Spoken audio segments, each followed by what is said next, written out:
Galung emas seberat 6,7 gram atau satu suku dijamret pas nak ngisi banyu galon di Jalan Lukman Idris, Kecamatan Sukarami, Palembang. Nabela Putri, warga Tanjung Aur, Kabupaten Lahat, datangi SPKT Polrestabes Palembang bikin laporan polisi.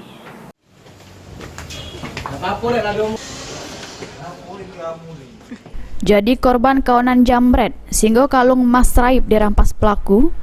Nabela Putri Saroya, 21 tahun, warga Tanjung Aur, Kikim Tengah, Kabupaten Lahat, bersama kawannya datangi sentra pelayanan kepolisian terpadu SPKT Polrestabes Palembang. Menurut keterangan korban yang ditemui sesudah bikin laporan polisi, kejadian yang dialaminya ini terjadi di Jalan Lukman Idris, Kelurahan Sukodadi, Kecamatan Sukarami, Palembang, di mana korban bersama saksi Mas Ayu guna ke sepeda motor hendak mengisi ulang banyu galon di tempat kejadian perkara.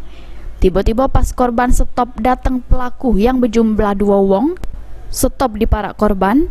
Sesudah itu salah sikok pelaku langsung narik paksa kalung emas korban sehingga kalung putus dan para pelaku langsung melari ke diri.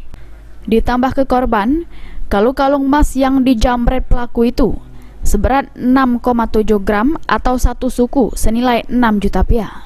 Untuk membeli air galon, air isi ulang. Setelah saya berhenti di depan air isi ulang, ada motor 2 orang dari belakang lalu menarik kalung saya. Nah, itu di mana lokasinya, TKP-nya? Di jalan apa?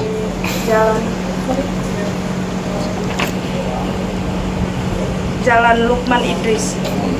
Itu kalung emas itu yang di itu. Berapa berat kalung emasnya? 1 suku. Oh, sekitar 5-6 jutaan itu. 6 juta. 6 juta. Pelaku berapa orang? 2 orang. Motor apa? Motor? Kayak tempat kali. Laporan sudah diterima petugas SPKT, selanjutnya ditindaklanjuti Satreskrim Polrestabes Palembang. Heru Wahyudi, PAL TV.